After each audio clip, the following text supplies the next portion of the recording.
Masih bersama saya Budiman Tanrujo di Satu Meja The Forum. Saya ke Taufik Basari. Tobas, apa yang akan dilakukan oleh Nasdem untuk mengakhiri atau meneruskan diskusi soal amandemen konstitusi? Ya, Mas Budiman, wacana ini kan sebenarnya wacana elit. Dia bukan wacana yang berasal dari grassroots. Ya, berbeda kalau misalnya masyarakat membicarakan ada kebutuhan yang mendesak untuk melakukan penundaan pemilu, kemudian di berbagai sarana diperbincangkan, barulah itu bisa kita katakan ini adalah kebutuhan rakyat. Tapi yang saya lihat ini masih menjadi kebutuhannya elit yang sebenarnya sangat tidak baik apabila kemudian ketika kita bicara hal yang fundamental soal penundaan pemilu ini fundamental, itu hanya asalnya dari elit. Nah, oleh karena itulah maka kita bisa melihat dari survei-survei pun sebenarnya masyarakat tidak menyambut secara positif terhadap usulan penundaan ini. Nah, karena itu agar lembaga-lembaga yang menjadi perwakilan dari rakyat itu bekerja berdasarkan kehendak rakyat, jika ternyata tidak mendapatkan satu tanggapan yang positif dari publik, maka sudah kita selesaikan saja, tidak usah kita membuang-buang energi kita untuk berbicara soal penundaan pemilu, ya. Masih banyak lagi hal yang kita bisa bicarakan. Kalau kita bicara soal Pilpres misalnya, kita bicara soal bagaimana sistem yang harus kita bangun agar ada partisipasi masyarakat juga dalam menentukan bakal calon, bahkan itu juga sudah ada partisipasi dan berbagai macam hal lainnya. Oleh karena itulah maka menurut saya ya selesailah kita di sini. Meskipun saya juga setuju dengan kata Mbak Bibip tadi bahwa di satu sisi kita ingin ada harapan bahwa ini tidak terlaksana penundaannya, tapi di sisi lain memang kita harus waspada juga bahwa dengan adanya pasal 37 ini apabila gerakan, anggaplah ini suatu gerakan dilanjutkan, maka ya kita akan hitung-hitungan politik juga ya. Sepertiga itu butuh 237 dari pengusul, kemudian 474 yang hadir, 357 yang setuju. Artinya harus ada juga setiap pandangan publik itu melihat ini gerakannya akan berlanjut atau tidak. Nah, kalau kita bersama-sama menahan ini, mudah-mudahan itu yang terjadi, kita tidak menunda pemilu. Mas Jasil, jadi apa yang dilakukan PKB agar usulan Caimin itu kemudian menjadi kenyataan? Ya tentu kita menunggu hal yang paling fundamental. Dari wacana elit ini, kalau disebut Pak Basari tadi, itu menjadi wacana masyarakat.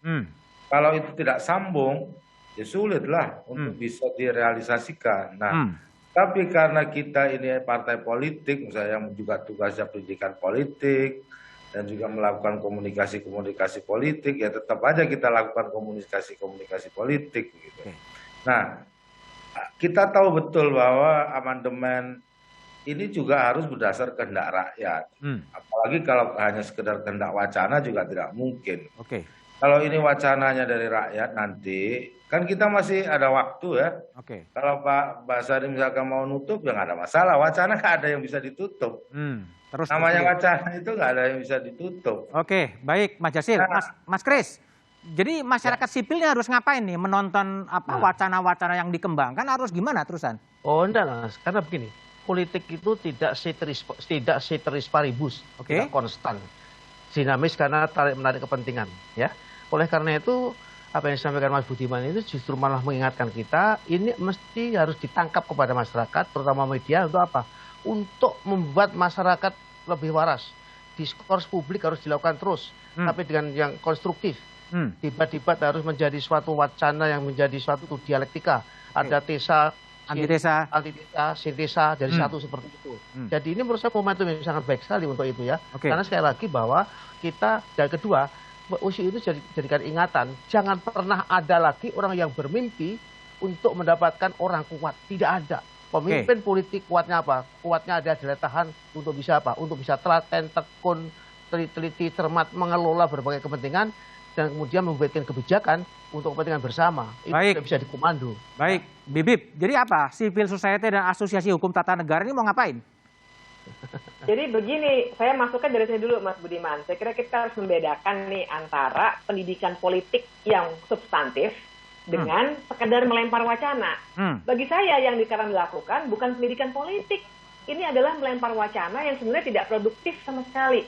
Saya setuju bahwa lebih baik energinya Pak Jokowi dan jajarannya dihabiskan untuk hal-hal yang lebih konkret nih, soal minyak goreng, gimana caranya supaya kita dapat dengan harga kembali seperti dulu misalnya gitu ya. Persiapan Ramadan misalnya. Lebih baik ke situ energinya.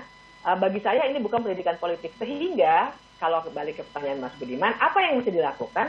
Memang ini semua jadi harus di stop. Nah, kalau pertanyaan berikutnya, di stopnya caranya gimana?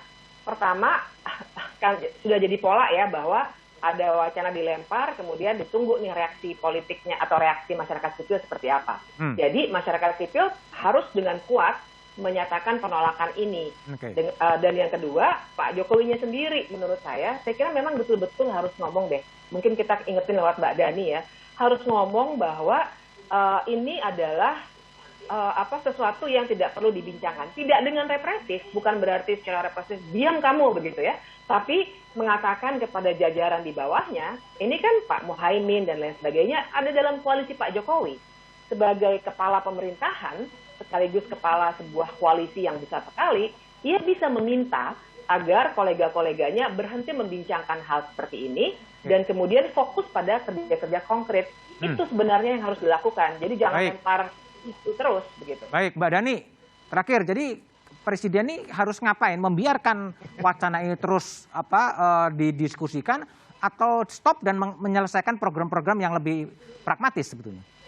Ya, dua hal, Mas. Pertama, apa yang disampaikan Mbak Bivitri tadi, Presiden sudah melakukan, Mas. Oleh karenanya, waktu Presiden memberikan ketegasannya, konsistensinya bahwa saya sedang sibuk dengan penanganan COVID, dan tentu saja dengan yang lain-lainnya, presidensi G20 dengan minyak goreng dan lain-lainnya itu, maka tidak memikirkan tentang 3 periode apalagi penundaan pemilu yang disampaikan Presiden. Karena Presiden saya rasa konteks dengan konstitusi dan undang-undang itu perlu dibaca di situ. Yang kedua adalah tidak selamanya relasi Presiden dengan parpol, walaupun itu adalah parpol pendukung, itu Presiden mengendalikan dalam artian segala hal. Tetapi sisi-sisi perbedaan pendapat, pandangan yang berbeda dan lain-lain itu juga perlu diakomodir. Betul bahwa ini tidak bisa diarahkan ke Presiden karena gagasan-gagasan itu dari kawan-kawan parpol yang tadi Pak Jazilul mengatakan bahwa ini perlu di-challenge, bahwa nanti masyarakat sipil menolak dan lain-lain tidak apa-apa. Itu adalah esensi dari demokrasi, kita tidak boleh memaksakan kehendak. Baik, Mbak Dani, Mas Jazil, Tobas, Bibip, dan Mas Kris telah bergabung di Satu Meja The Forum. Makasih. Ya. Terima kasih Mas Budiman, Mbak Bibip, Mbak Jazilul, Mas Tobas, jangan lupa yang Mas Kris. Jangan lupa ya. Perjuangan reformasi 1998 adalah perjuangan nilai-nilai soal perlunya pembatasan masa jabatan presiden. Peristiwa Trisakti, peristiwa Semanggi bisa jadi saksi soal beratnya perjuangan membatasi kekuasaan. Ikhtiar membongkar kembali konstitusi demi memperpanjang kekuasaan rasa begitu menihilkan perjuangan dan cita-cita reformasi. Demikian Satu Meja The Forum malam ini. Tetap patuhi protokol kesehatan. Selamat malam dan terima kasih.